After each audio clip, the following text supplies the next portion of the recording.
अस्सलाम वालेकुम dear students. आज का हमारा जो टॉपिक है that's about the classification of drugs. So the classification of drugs are classified into the following categories, and the major categories of drugs are: first is the antacids।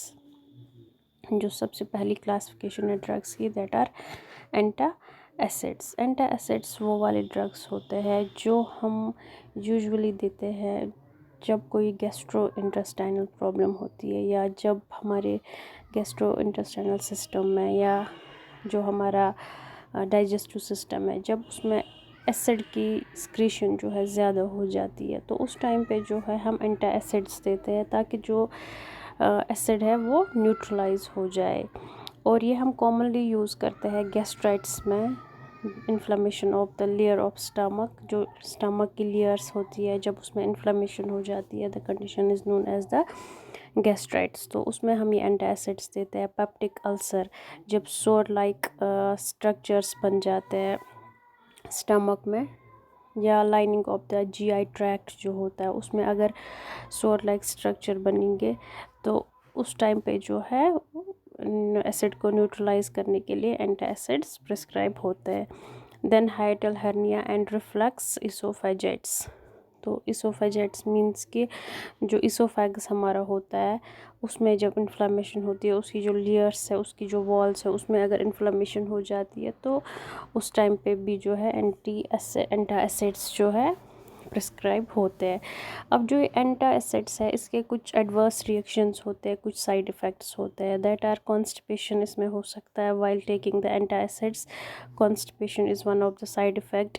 Diarrhoea हो सकता है, flats, abdominal distension, alkyl urine that is not normal and has high base pH।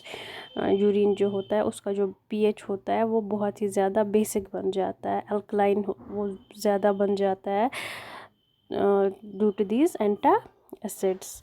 और Contra indications क्या है इसकी कि कब कब हम एंटासिड्स नहीं ले सकते हैं। अगर किसी पर्सन को इन एंटासिड्स की वजह से एलर्जी होगी तो उस टाइम पे जो है एंटासिड्स नहीं लेने चाहिए, या सेंसिटिविटी ज़्यादा होगी, हाइपर सेंसिटिव कोई पर्सन होगा तो एंटासिड्स, तो ये ड्रग्स नहीं लेने चाहिए। तो ये दो कॉन्ट्रा इंडिकेशंस है, इन दो कंडीशंस में जो है एंटासिड्स जो है प्रिस्क्राइब नहीं कर सकते। Then implications: check for stomach pain, GI symptoms and kidney problems। हम कभी इम्प्लीमेंट कर सकते हैं। implications क्या है? अगर स्टमक में पेन होगी, या कोई भी GI सिम्टम होगा, या कोई किडनी प्रॉब्लम्स होगी, तो तब जाके जो है एंटासिड्स दे सकते हैं।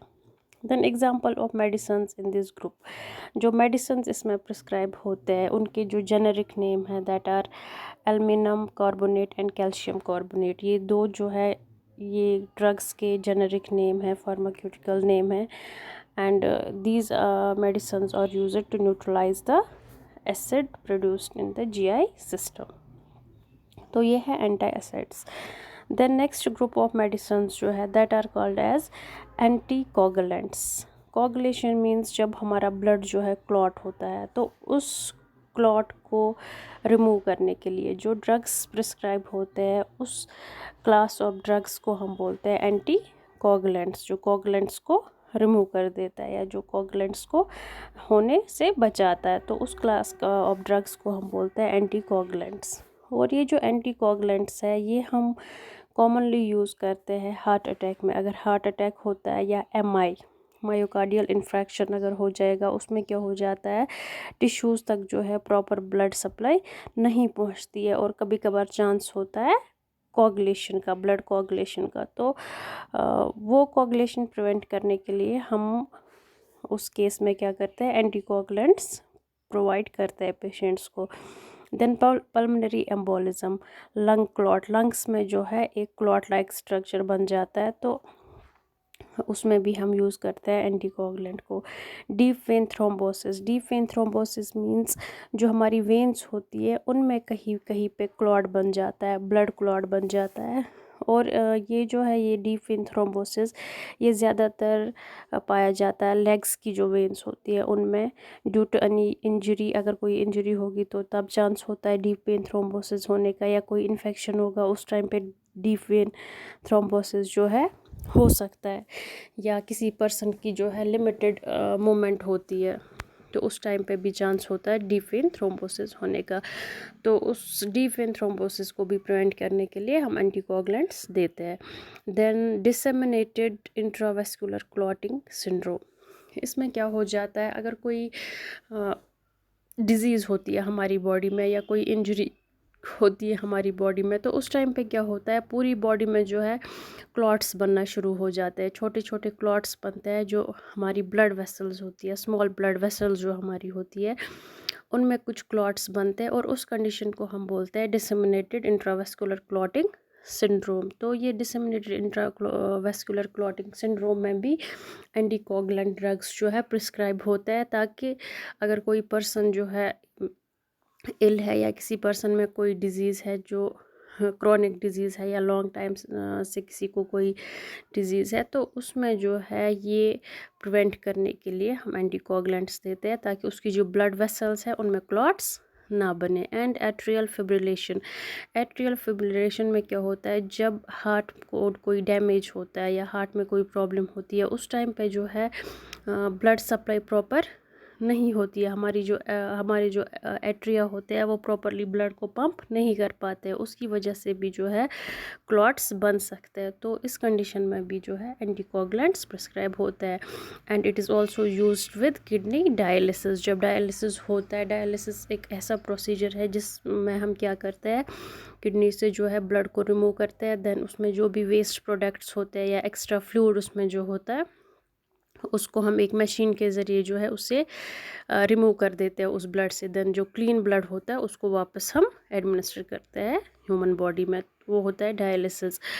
तो इसमें भी क्या करते हैं हम एंटीकोगुलेंट्स यूज़ करते हैं, क्योंकि during the process this dialysis process जब तक हम जो है ब्लड ह्यूमन बॉडी से निकालते हैं देन मशीन में डालते हैं फिर, तो इस पूरे प्रोसेस के ड्यूरिंग या इस पूरे प्रोसीजर के ड्यूरिंग जो है ब्लड क्लॉट नहीं होना चाहिए, तो इसलिए हम पेशेंट्स को एंटीकोगुलेंट्स देते हैं। Then the adverse reactions and side effects क्या है, हेमरेज हो सकता है, मतलब कभी कभार जो है ब्लड लॉस होने के चांसेस है इनकी वजह से। Diarrhoea is the another adverse effect, fever हो सकता है, rash and blood disorders depending upon the drug, या रैशेस हो सकते हैं इसमें, या ब्लड डिसऑर्डर कोई हो सकता है, ये डिपेंड करता है कि कौन सा ड्रग हम पेशेंट को दे रहे हैं, कौन सा एंटीकोगुलेंट ड्रग हम पेशेंट को दे रहे हैं।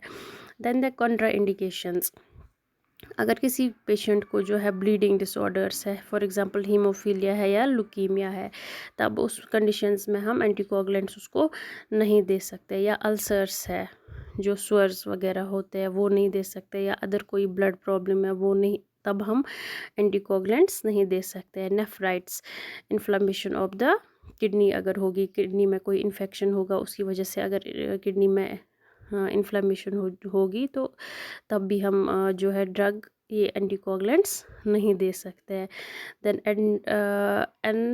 Endocarditis, inflammation of inner part of heart, अगर हार्ट के जो इनर पार्ट में कोई इन्फ्लेमेशन होगी या इन्फेक्शन होगा तो उस टाइम पे जो ये ड्रग है anticoagulant, these are contraindicated in these situations, in these conditions.